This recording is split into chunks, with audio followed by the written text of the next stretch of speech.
কারণ সরকার সাহেবের বাড়িতেও মহিলা সদস্য আছে, আমাদের বাড়িতেও প্রত্যেকের মহিলা সদস্য আছে।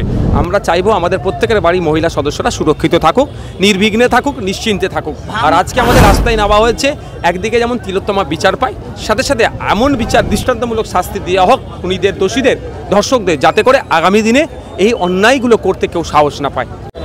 আমরা একটা কথা বলতে পারি, 27 তারিখ বলে নয়, বিগত দিনে বা আগামী দিনেও যে কটা শান্তিপূর্ণ আন্দোলন হবে, যেটা ন্যায়ের পক্ষে আন্দোলন হবে, সে আন্দোলনে আমরা সমর্থন করব। 27 তারিখ বলে স্পেসিফিক এই ধরনের কিছু নেই। কেন এর আগে কি নবান্ন অভিযান হয়নি? আমাদের কি আপনারা কি তখন কোশ্চেন সেভাবে করেছেন? এর আগে বিজেপি নবান্ন অভিযান করেছিল, সিপিএম সম্ভবত ডিওএফআই করেছিল, সিপিএমের একটা তো হয়েছিল তো নবান্ন অভিযান। আপনি কি মুখ্যমন্ত্রীর পদত্যাগ চান? দেখুন, স্বাস্থ্যমন্ত্রী, পুলিশ মন্ত্রী সম্পূর্ণরূপে ব্যর্থ, তার পদত্যাগ চাইছি। মুখ্যমন্ত্রীর ভূমিকা নিয়ে প্রশ্ন থেকে যাচ্ছে, আশা করব মুখ্যমন্ত্রী রেকটিফাই করবেন এবং রাজ্যের যে দায়িত্বভার তার হাতে আছেন, তিনি সঠিকভাবে পরিচালনা করবেন। ছাত্র সংগঠনটা বলছে 27 তারিখে আমরা কোনো নবান্ন অভিযান ডাকি না, এটা বিজেপি থেকে ডাকা হয়েছে, ছাত্র সংগঠনের নাম করে ভাঙিয়ে বিজেপি ডাকছে, এই নিয়ে কি বলবেন? দেখুন, আমার কাছে ওই ধরনের স্পেসিফিক কিছু এখন নাই, তবে একটা কথা আমি আপনাদের বলি, লড়াইটা, আন্দোলনটা ন্যায় পাওয়ার জন্য, জাস্টিস ফর আরজি কর, এই ত্যাগে হচ্ছে। আমাদের লক্ষ্য উদ্দেশ্য যেন এটাই হওয়া বাঞ্ছনীয় যে তিলোত্তমা যাতে বিচার পায়, রাজনৈতিক রুটি শেখা হবে এটা না করে। এই রাজ্যে পুলিশ মন্ত্রী যে মিছিল ডাকলো বা মমতা মুখ্যমন্ত্রী, তার মিছিলে এত মানুষের ভিড় দেখা গেল না যে বিধায়ক নওশাদ সিদ্দিকী সাহেবের মিছিলের কোনো শেষ আগার মাথা বা মুড়োর মাথা দেখা যায়নি। দেখুন, মানুষ স্বতঃস্ফূর্তভাবে এসেছে, না বিরিয়ানির প্যাকেট, না 500 টাকা, না ধমকে চমকে নিয়ে আসা হয়েছে, কিছু হয়নি। মানুষ খাওয়া দেওয়া ছিল 6 লাইনে, শওকত মোল্লার নেতৃত্বে, শওকত মোল্লা নিজে হাতে রেঁধে খাওয়ালো। খাওয়ার পরে শওকত মোল্লার পিছনে থেকে মানুষ উঠে গেল, বিধায়ক নওশাদ সিদ্দিকীর পিছনে মানুষের যে ঢাল, কি বলবে? কে কোথায় খাওয়াচ্ছে আমি জানি না, এই ধরনের আমার কাছে খবর নাই। যদি এই মিছিলকে ভুলণ্ডিত করার জন্য, এই মিছিলকে আটকানোর জন্য এই ধরনের অপকর্ম করা থেকে ধিক্কার নিন্দা যায়। ভাঙনের মানুষকে আজকে জবাব দিয়ে দিল বিধায়ক নওশাদ সিদ্দিকীর ডাকে, যে বিধায়ক নওশাদ সিদ্দিকী যেটা বলে ভাঙনের মানুষ কি সেটা শুনবে? দেখুন, নওশাদ সিদ্দিকী যতদিন ন্যায় পথে থাকবে, ভাঙনের মানুষের পাশে থাকবে, ভাঙনের মানুষের হয়ে কথা বলবে, রাজ্যের মানুষের হয়ে কথা বলবে, আশা করছি ভাঙনের মানুষ নওশাদ সিদ্দিকীর পাশে থাকবে। আর নওশাদ সিদ্দিকী যদি বেইমানি করে, অন্যায় করে, অরাজকতা করে, গুন্ডামি করে, মস্তানি করে, তাহলে আমার পাশে মানুষ থাকবে না।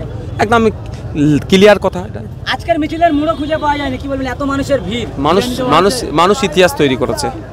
2001 সালে আজীবন নিয়ে দুর্নীতির অভিযোগ উঠেছিল, কিন্তু তখন মমতা ব্যানার্জি কিংবা লালবাজার কোনো এসআইটি গঠন করিনি, কিন্তু এই 2023-এ যখন এই অভয়াকাণ্ডে যে ধর্ষণ খণ্ডে সিবিআই দিকেছে, এই সিবিআই প্রশ্ন থাকছে যেভাবে অনুব্রত মণ্ডলকে এখানে রেখে দিতে চেয়েছিল বারবার বিভিন্ন কেস দিয়ে, এটা যদি হয় সেটা না। যদি আপনাদের একটা কথা জানিয়ে রাখি, যে দুর্নীতি হচ্ছে সেটারও তদন্ত করার দায়িত্ব বা সিবিআইকে দিয়েছে কোর্ট। তবে সিবিআইয়ের কাছে অনুরোধ করব, সিবিআই সাকসেস রেট নিয়ে অনেক প্রশ্ন থেকে যাচ্ছে, যে বাংলার সেন্টিমেন্ট, বাংলার আমাদের মেয়ের সেন্টিমেন্ট, এটাতে কোনোভাবেই না কোনো গড়িমসি করে। যদি গড়িমসি করে তাহলে আগামী দিনে দেখবেন ভাঙড়ের মানুষ, রাজারহাটের মানুষ, নিউ টাউনের মানুষ, বাঁকুড়ার মানুষ, পুরুলিয়ার মানুষ সিজিও কমপ্লেক্স ঘেরাও করতে আসছে। প্রশ্ন, এতদিন শুনেছি রেশন দুর্নীতি, কিন্তু এখন দেখছি রেশন দুর্নীতিতে চালের সঙ্গে প্লাস্টিকের চাল মেশানো হচ্ছে। এখানে আমার কাছে কিছু খবর এসছে স্পেসিফিক, এখনো আমার কাছে এভিডেন্স আসেনি।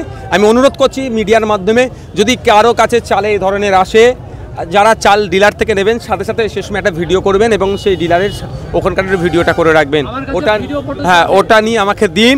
এবং সাথে আপনাদের বলবো, আপনারা ব্লকের খাদ্য ফুড ইন্সপেক্টর থাকে, যিনি ব্লকে লেভেলের, যিনি খাদ্যের দায়িত্ব থাকেন, সেই ইন্সপেক্টরের কাছে একটা লিখিত জমা দেন, ওর কপিটা লোকাল থানাতে জমা করে একটা করে রিসিপ্ট নিন, সেই রিসিপ্টের কপিটা আমাকে প্রোভাইড করুন। সাধারণ মানুষরা ভিডিও করতে গেলে তৃণমূলের নেতারা ধমকি দিচ্ছে, কি বলবেন?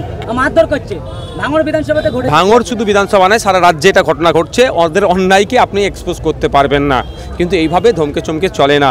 আমি আপনাদের গতকাল রাত্রে একটা ভিডিও দেখছিলাম, বাংলাদেশের এক শাসক দলের এক বড় নেতা মিডিয়াতে বসে অনেক ধমকাচ্ছিল, চমকাচ্ছিল, সঞ্চালককে পর্যন্ত। তাকেই আবার দেখলাম কি কলা পাতার উপরে প্রায় অর্ধালঙ্গ করে শুইয়ে রেখে দিয়েছে। এই দিন না দেখতে হয়। তাই সেই নেতাদের বলবো, ক্ষমতার অপব্যবহার করবেন না, ক্ষমতার অপব্যবহার করবেন না। আপনাদের কাছে অনুরোধ করছি, ক্ষমতার অপব্যবহার করবেন না।